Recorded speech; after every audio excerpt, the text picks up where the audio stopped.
If you don't bother to chemically clean your cabinets before sanding them, don't bother painting them. That's the step that most people tend to skip. The cleaning and degreasing before sanding.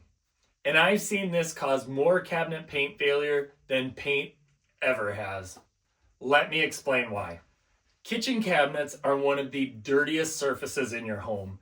You've got oils from your hands, you've got airborne grease, you've got cooking oils, you've got silicone from furniture and cabinet cleaners. There's so many contaminants on your kitchen cabinets. And none of that shows up in photos or video, but the paint can see it. Sanding actually creates mechanical adhesion.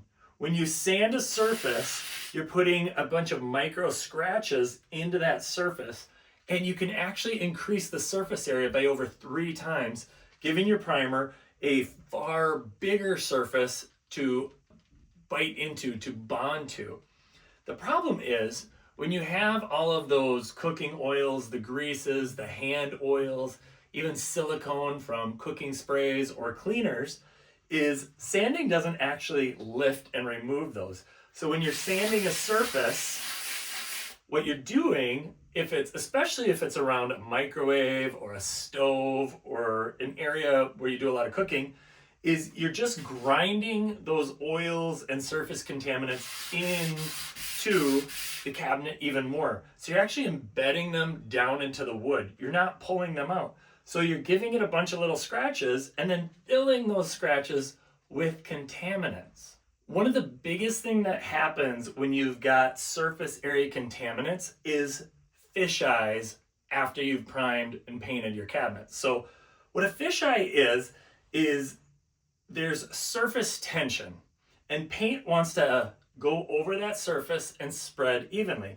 But if you have contaminants on that surface like an oil or silicone, they have lower surface tension.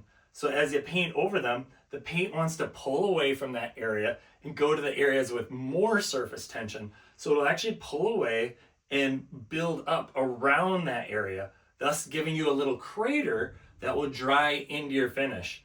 If you've ever sprayed cabinets that weren't cleaned properly, you've probably seen fish eyes. Sadly, I have. I've done this before. I jumped into a kitchen and it looked good, and I just start sanding away, and then I go and I spray my primer and everything's great, and I come back the next day and I've got fish eyes everywhere. And that's the worst feeling, because you know you screwed up. You have to start over, remove that, sand everything down, clean it. So those fish eyes aren't a paint problem, they aren't a spraying problem, they're a surface contamination problem. And once they've dried into the surface, the only way to get rid of them is to sand them out and start over. Now, surface contaminants don't always show us fish eyes either. Sometimes you can get a surface that looks absolutely perfect after you've primed it, after you painted it. It looks great. It looks great for 30 days, a few months even, but you start to notice around the handles, you start to get some chipping, or you get chipping on the edges, or you notice that they actually scratch really easy. If you just rub something along them, you get a nice big gouge in there and the paint flakes right off. Now that's also due to those surface contaminants and your primer just not getting a good enough bond, and the paint then having that primer to bond onto that's bonded directly with the wood. Now what causes those is the same thing. It's those surface contaminants that aren't allowing the primer to bond into the wood as good as it should. So what a proper cleaner needs to do before you sand the cabinets, before you prime them, should break down grease, break down oily residues, lift silicone-based film, not leave a residue behind, and not interfere with the primer, and allow the paint to bond directly to the surface.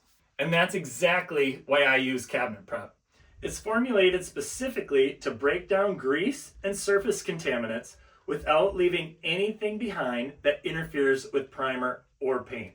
I use it on every single kitchen cabinet painting job I do these days, and it's one of the number one things that allows me to get great adhesion in a long-lasting paint job and no callbacks on any paint failure. Cabinet Prep's really easy to use The correct way to use this, just get a damp cloth, scrub down your surfaces, especially the tops and the bottoms where any grease residue builds up. And if you have the doors around the microwave, the stove, and the sink that tend to get a lot of buildup, just give them a little extra time, scrub them a little harder.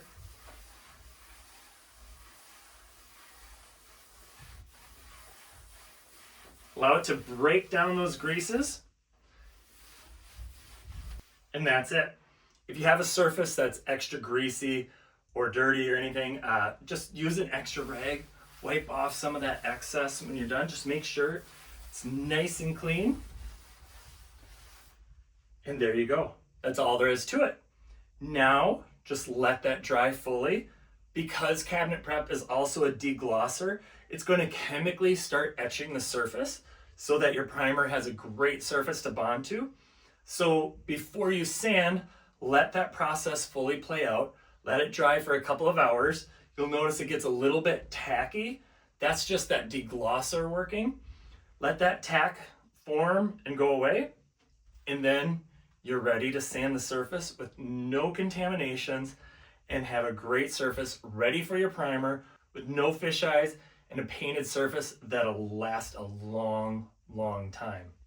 Just remember this, paint is the easy part.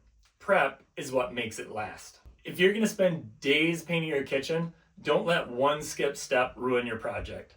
Prep isn't extra work, it's insurance that your cabinets are gonna look great for a long time. If you're planning on painting your kitchen and you want the exact products I use, they're linked in the description below. Thanks for watching, and for more videos like this, make sure to like and subscribe.